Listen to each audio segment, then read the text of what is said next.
Welcome back, everyone, to the latest episode of the EFL Magazine podcast. And today I'm delighted to have Duncan Ford from Oxford TEFL. He's the director of Oxford TEFL. And for this series that we're running on TEFL courses, Teach Abroad programs, I'm delighted to have Duncan on board because, Duncan, would it be fair to say, a veteran of the TEFL industry? How long have you been working in the industry? Hi there, Philip. Yes, thank you for that initial question. Yes, I'm a veteran. I've been around for, I think I've been on the TEFL scene nearly 40 years, yeah? Oh, wow. Pretty Okay. much. So a bit shorter. So you've been through all the ups and downs and all the fads and challenges of since the mid 80s I've been kind of around and I've seen it happen. Okay. And so I want, as the focus of this podcast is on your program. So tell me a little bit about Oxford TEFL, how you got going and the background to the company. Well, I was working in Spain, and I still am, back in sort of 95, 96. And we decided, I was working for other schools, running teacher training programs, being a director of studies, teaching. And with a couple of other people, we decided to kind of go it alone and start our own company. We had some backers in the UK who kind of believed in our project. And in 1998, we founded the company, which later became Oxford. So we're 26 years old now. And teacher training was always like the kind of driving force behind it. Unlike most places which were language schools first and teacher training second, we actually set out as a teacher training school doing what we were doing the Trinity Cert TEFL course, and now we're doing the Cambridge CELTA. More about that later, but that's our story. And since then, we've developed that. We opened a centre in Prague in 2002. We also developed our diploma course, our Trinity diploma course, which is an advanced qualification for people who've been teaching for 2 or more years in ELT to sort of push their career forward. And of course, lots of other teacher development courses as well in between to support teachers. And we have a language school as well in Barcelona called Oxford House, where we teach English and Spanish. So that's a kind of potted history of the company. Okay, fantastic. So I want to go on to oft asked question is, what's the difference between TEFL course, CELTA course, Trinity course? So you mentioned Trinity Cert and Trinity Diploma. So on your website, I'm just looking at it here, and it says TEFL, and it has CELTA. You have the Cambridge CELTA online, full-time, online part-time, face-to-face in Barcelona. And then you do pre-TEFL as well, and then advanced TEFL, which is the Trinity Diploma. So I'm pre-service teacher. I want to teach abroad, maybe teach in Spain. Where should I start? Well, I would, especially if you're going to teach in Spain, Western Europe, or let's say an advanced ELT market, you want to get a recognized qualification. There are 2 recognized qualifications. One is the Cambridge CELTA, which stands for Certificate in English Language Teaching to Adults. It's been around about 40, 50 years now, I think 50 years. Yeah, longer than me, 60 years even. So there's that one. There's also the Trinity Cert TEFL, which I mentioned before, which is a qualification run by Trinity. Both these are UK-based qualifications, and they are recognized at level 7 in the UK and generally in the ELT profession as serious qualifications. Why is that? Because they're externally moderated. So there are lots of TEFL courses around the place, which may be very good. But who decides they're good? They do themselves. And to be fair, they're customers. So that's one route to go. But what you get with Trinity and with CELTA is an external moderator or examiner who comes in, visits the course, guarantees the quality, and also certain standards which each course provider has to meet in terms of the experience and qualifications of its tutors, how it delivers the course, etc. So there's an uplift there. And because of that, I think you get a better course on average. Not always, as I say. You may get lucky and get a very good course from another provider. But also importantly, you get a qualification that's going to be accepted wherever you go in the world. And in some cases, the only one that will be accepted if you want to get a visa to work in certain countries. So you mentioned So, CELTA, Certificate of English Language Teaching to Adults. So a lot mm, of people have said that the CELTA is maybe not so good for teaching children or younger learners. the yeah, I mean, the CELTA course and the Trinity course are both focused on teaching adults because when you do the course, you practice on adults. The point about initial training courses in EFL or ELT is that you're unlikely to be able to practice on kids at the beginning for practical reasons, maybe ethical reasons as well.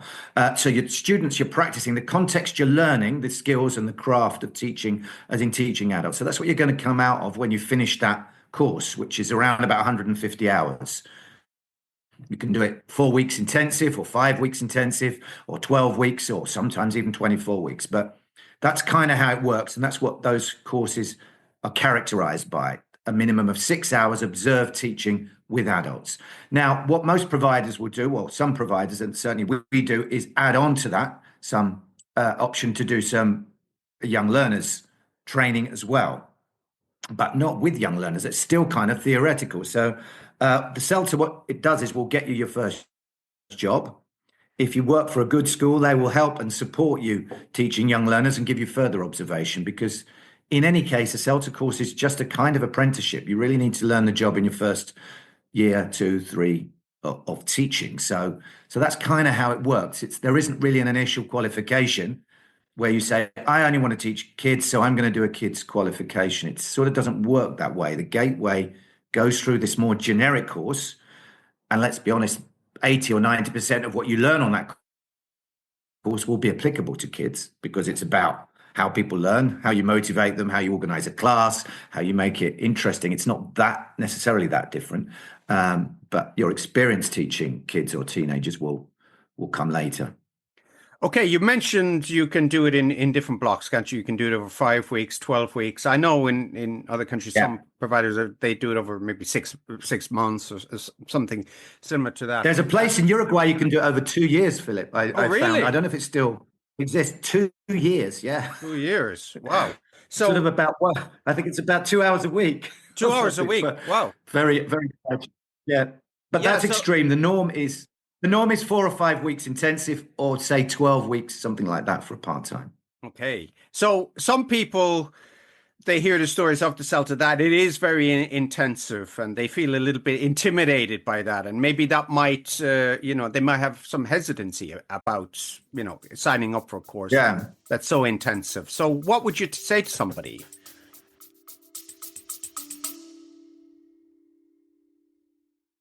Looking for the best tools and resources to support your teaching or grow your school? Check out the EFL Magazine Buyer's Guide, your one-stop shop for top-rated products and services in English language education. From classroom materials to business tools, we've got you covered. Visit EFL Magazine today and find exactly what you need to take your teaching to the next level.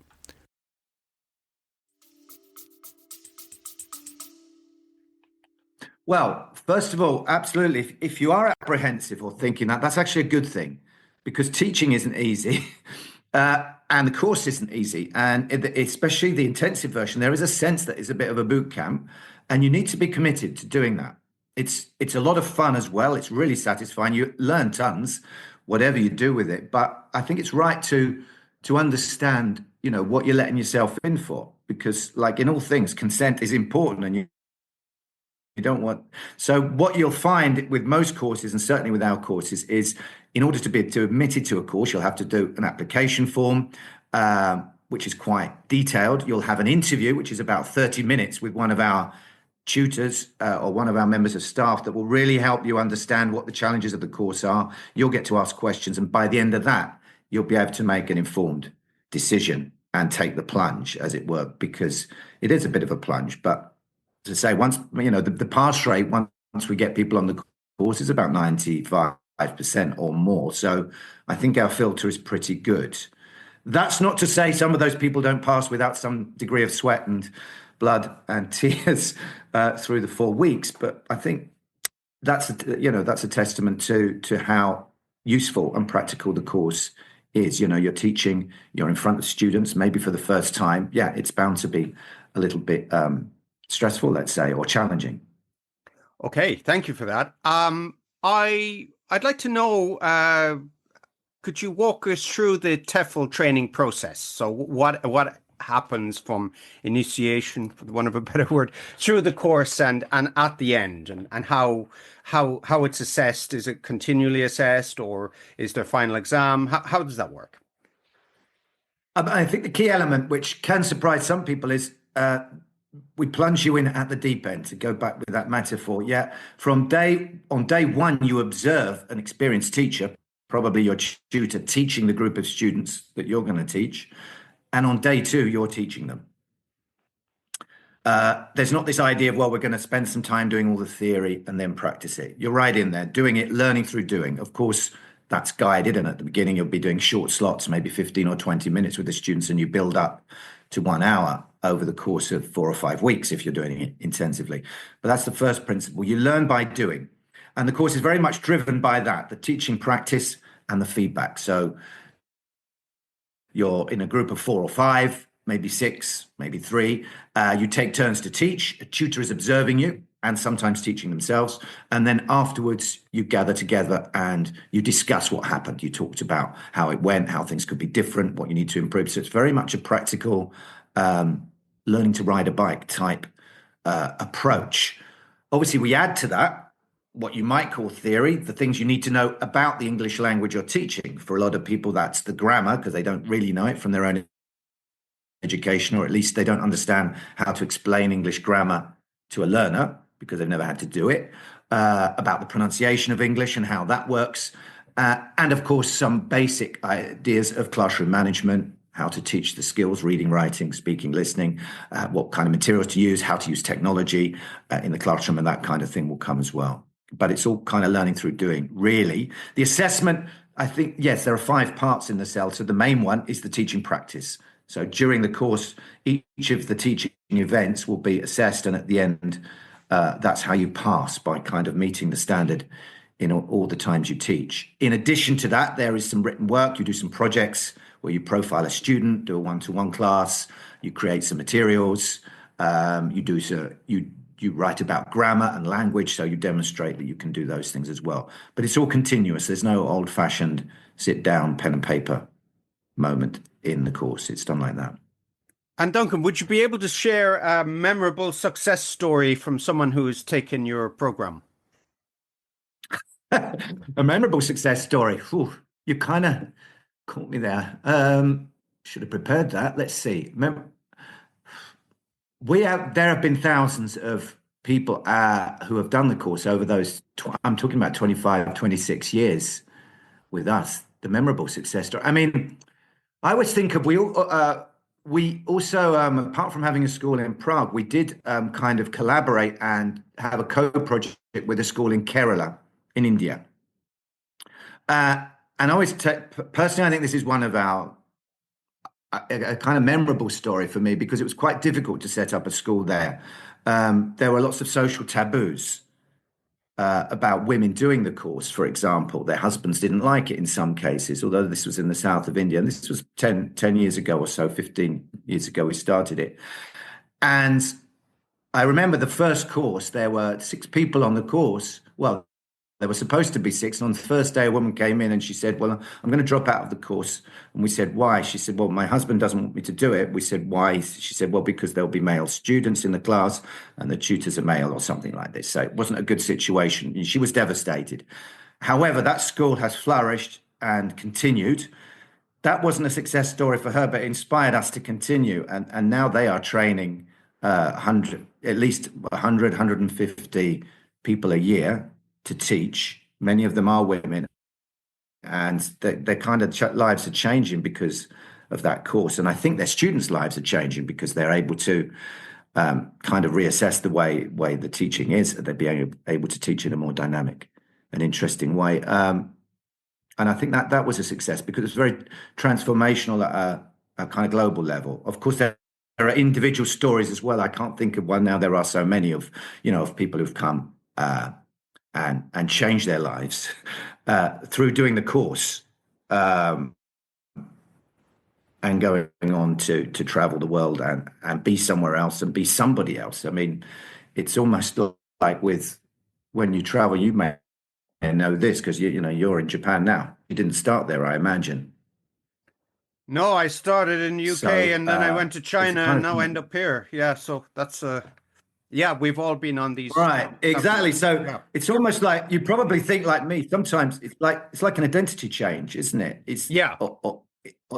You've had a chance to become someone you couldn't have become if you didn't do that. And I think that kind of applies to nearly everybody who's done the course. We had our 25th anniversary party last year, and we invited people from the 25 years who we could find, and it was absolutely fantastic to see those people again and what they've done and how their lives have been. And you think that 4 weeks is a kind of gateway, a moment which has really changed their lives, um, So going on completely to my for. next question, I want to talk about the support and placements and follow up on the course. So can you tell me how that works? Yeah, well, what happens is we have Diana is our careers officer, careers person. I'm not really sure what to call her. She works with schools, so she's got a huge database of schools in Spain and around the world. So we can put trainees in touch with those schools. So if they say, for example, I want to go and work in Japan, she will have some idea of schools which we know of. We know something about them. We also, and so we can help advise them then. If they can also use our Facebook page, which is Oxford TEFL Jobs, and that's where a kind of a marketplace where there are employers advertise, so schools advertise for teachers as well on there. So our graduates, and in fact anyone can access those jobs. And during the course, what she does is counsel them about, for example, getting their resume or CV together so that they sell themselves well. She will counsel them on which part of the world might suit them, might have opportunities, what the job market is like there, and also very importantly, what it's like to live there. So, because yeah, as you're aware, I mean, people come reasonably well informed on these courses, but it's impossible to know everything about the whole world. And if I said to you, what's it like working in Peru? I mean, even though you've been around for a few years yourself, Philip, you're not going to be able to answer that question straight away. So we have someone who can at least get near there. And of course, we've got a huge pool of graduates. So we may even have someone who's in Peru who we're in touch with. So I think that our trainees really benefit from that and appreciate that they've got that support. And it lasts a lifetime as well. We never take it away. So they can go away, do a course, go work somewhere for a few years and then come back to us and say, look, I want to change jobs. I want to do something else.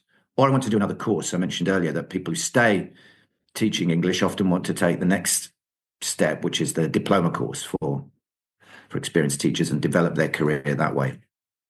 And what advice would you give to someone considering teaching English abroad for the first time? Um,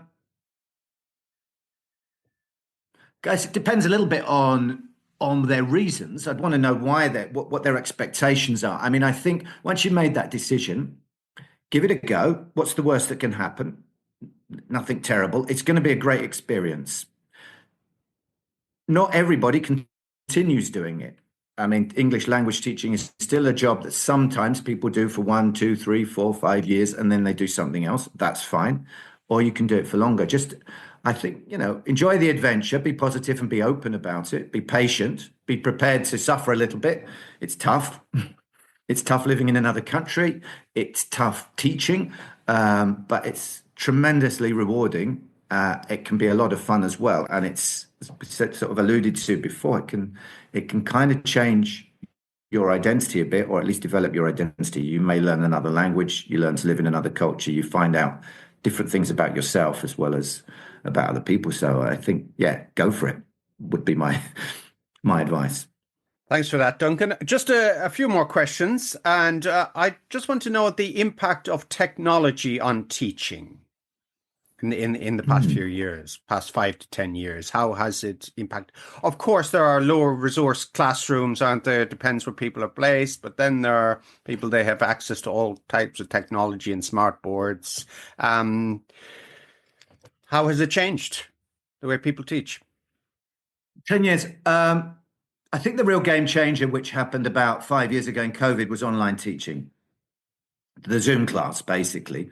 That's the major significant difference. So before that, classes were face to face.